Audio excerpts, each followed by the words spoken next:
Hey everyone, Jennifer Lee Chan here, NBC Sports Bay Area. Thank you so much for tuning in to my YouTube channel. Little bit of breaking news today. The franchise tag door has closed, and Davante Adams is a free agent. 49ers did not use any franchise tags on any players. They haven't in quite some time. The last person they did it to was Robbie Gould. They ended up working out a deal with him, but 49ers aren't really franchise tag people. They haven't done it in a long time. But more importantly, the news is that Devante Adams, Jets wide receiver, is a free agent. And I know there's kind of a divisive audience out there.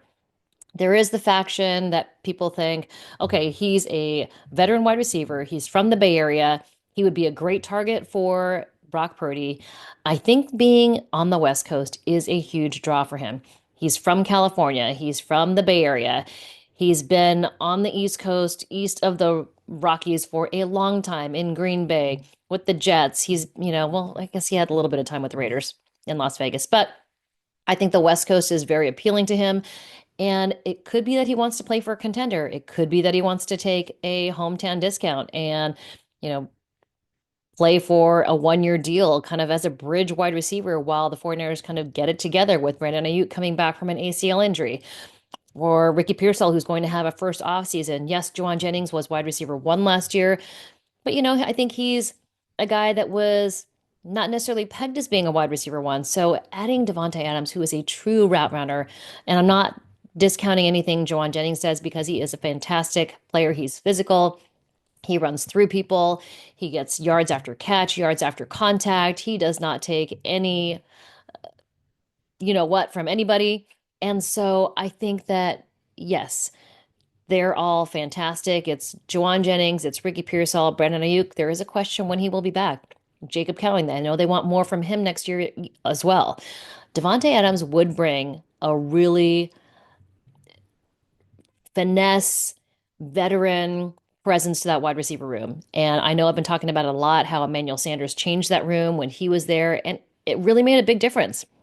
It's kind of a turnover in this wide receiver room with Ricky Pearsall and Jacob Cowing being guys that they want to bring up, and having a guy like Devante Adams, who, as Matt Maiocco says, is an alpha. You know, Brandon Ayuk might not be an alpha. He's a lead by example guy. Juwan Jennings is a lead by example guy. Sometimes you need a guy who's going to get in there and talk. And Devante Adams is a guy who probably could do that. There are obviously other free agents that are out there, but it could be that he is a guy who the 49ers go after if he's willing to take a little bit less money. And, sometimes the guys in the twilight of their career do that because they want to be on a championship team. They want to play in the playoffs. And Devante Adams has been on a team that hasn't been to the playoffs since for a long time. Raiders and Jets. And so, it could be that he does want to play on a team where he sees potential, where he could be an impact player. And I think he would be with the 49ers. Now, whether it's, they're able to work out a deal or whether they're even talking, we don't know yet. But the 49ers are in need of dialing back their payout to players. So they won't take him if it's going to be a huge money deal. They won't. This is what John Lynch has said during the combine last week on Wednesday. He said, we've got to be recalibrating. We've got to bring in youth to the team. And that's one thing that, they need to do. That's what they're going to do in the draft. They got a fifth round pick for Deebo Samuel. And that fifth round pick, man, it's been a sweet spot for them for quite some time. Maybe going back through who the 49ers drafted in the fifth round. Last year, they didn't have a fifth round pick, but in 2023, Darrell Luter, Robert Beal, those guys have yet to kind of come up. But I mean, Darrell Luter's been injured. He has been a guy that the 49ers really like, just been injured. But I think, he'll probably contribute at some point. Robert Beal is a guy outside linebacker who started to get a little bit more playing time last year. 2022, Samuel Womack. He's been a guy who did contribute on special teams quite a bit. But we get into 2021, round five. It's Jalen Moore, who has been a solid swing tackle for the 49ers since he was drafted in the fifth round. And fifth round of 2021, Deommodore Lenoir just got a huge contract to be with the 49ers for the long term. Fifth round 2021, Talanoa Hufanga. In 2020, fifth round pick, Colton McKivitz. He's also been contributing quite a bit. fifth round, 2019, Dre Greenlaw. He's been a contributor. Fifth round in 2018, DJ Reed. He is a guy that I so wish the 49ers did not have to release. And man, he has been playing so well. DJ Reed is a guy that I know Kyle Shanahan kicks himself for making that 53-man roster that year and not keeping him. Man, I mean, he has been so good. Fifth round pick, 2017, George Kittle, Trent Taylor. So, I mean, the fifth round pick for Deebo Samuel, hopefully they get a guy who is valuable and he contributes. But as they look to get younger, they also have to figure out what they're going to do with Brock Purdy. Last week in Indianapolis, I spoke to Chris Sims and we talked about what that no guarantee comment from John Lynch means. What does it mean? And Chris Sims believes that it is the 49ers, John Lynch, drawing a line in the sand. There is a line of demarcation, is what he's saying. He goes, this is what he said. He says, he's like, with that no guarantee comment, that's one there where I look at it and go, they have a line of demarcation. We'll pay you this, but we ain't going to pay you over that. And if you want over that, there's no guarantee that we're getting it done this year. We'll see if I read that right with John Lynch's comments, is what Chris Sims said. So, they could make him pay on a $5 million deal. His Brock Purdy in 3 years has made $2.8 million, 2.88, almost $2.9 million. Next year, he'll make $5.28 million. And then this is where you guys are on the end of their contract. They normally do negotiate. Now, they could make him play on 5.28 and then franchise tag him the following year, not giving him a big contract. I just don't think that's going to happen. The message that sends to the roster and what it says to Brock Purdy when he has done everything that they've asked of him. This is a team that is taking care of its players. You look at the long-term extensions for last year, it was Trent Williams, Christian McCaffrey, Brandon Ayuk. They all got hurt. It was bad luck. Before that, it was, Nick Bosa. It was Deebo Samuel. It was Fred Warner. It was George Kittle. It's Deommodore Lenoir. This franchise takes care of its players, and that's why they want to play for them. If they don't do that to Brock Purdy, that is sending an incredibly horrible message to the leader of the team, who has been a captain, who has led them to NFC Championship games 2 years out of his three in the league. I just don't think they do it.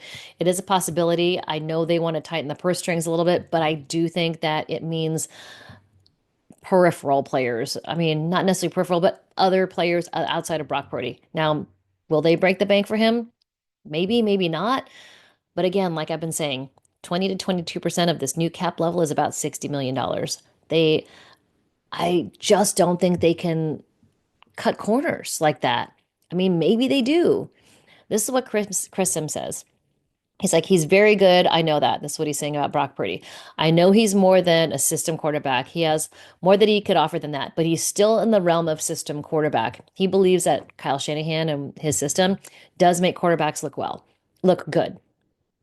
Um, you know, but he's still in the realm of system quarterback to where, as we saw this year, when there are a few injuries with the team, he's not a guy that's going to carry your team through in big moments when your running game isn't working or this receiver's injured and we need a quarterback to be special today. He's not that. Again, I know it sounds like I'm being a jerk, but those are just my honest evaluations of that. That's Chris Sims. So, I mean, he does have a point. We talked about Jimmy Garoppolo looking really good when he was with the 49ers. Nick Mullins, they were talking about him like he was the next Joe Montana when he was playing because he had really great stats when he first went out there. And Chris Sims says that is the Shanahan magic. Hopefully, that's where I hope Brock Purdy can realize, hey, I'm in a good spot. I know I'm a good player. I want to be on a good team for a long time.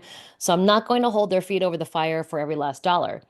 And then the 49ers could say, hey, here's money that's respectable. We think you're really good, but it's not going to ruin our team in the future. That's where I want them to meet, right there in the middle. So, I mean, that's what Chris Sims would like. He's friends with Kyle Shanahan and friends with John Lynch. He's known Kyle Shanahan forever. He doesn't want them to get, bit in the butt by paying Brock Purdy a ton of money. This is his opinion, not mine. He wants to make sure that there's longevity in the organization, on the roster, that they can bring in other players to be game changers, to pay other players outside of Brock Purdy. When quarterbacks get a ton of money, it does put a strain on the finances for a team. So he's hoping that that doesn't happen because he wants them to be successful in the future. And I know Brock wants the team to be successful in the future as well. But everybody also wants their piece of the pie. I'm sure Trent Williams, Christian McCaffrey, Brandon Ayuk all want the team to be successful, but they also want to get paid for what they do for the team. So it'll be an interesting few, I guess, off season to see what happens. Where does Brock Purdy end up getting taken care of? Does he get taken care of? Does he not? It'll be interesting to see what actually happens with the 49ers. But that is what Chris Sims said.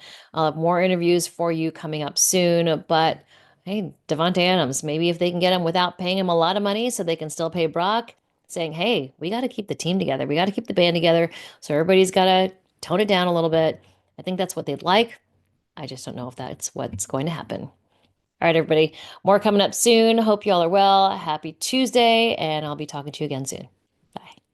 Don't forget to subscribe and rate and review.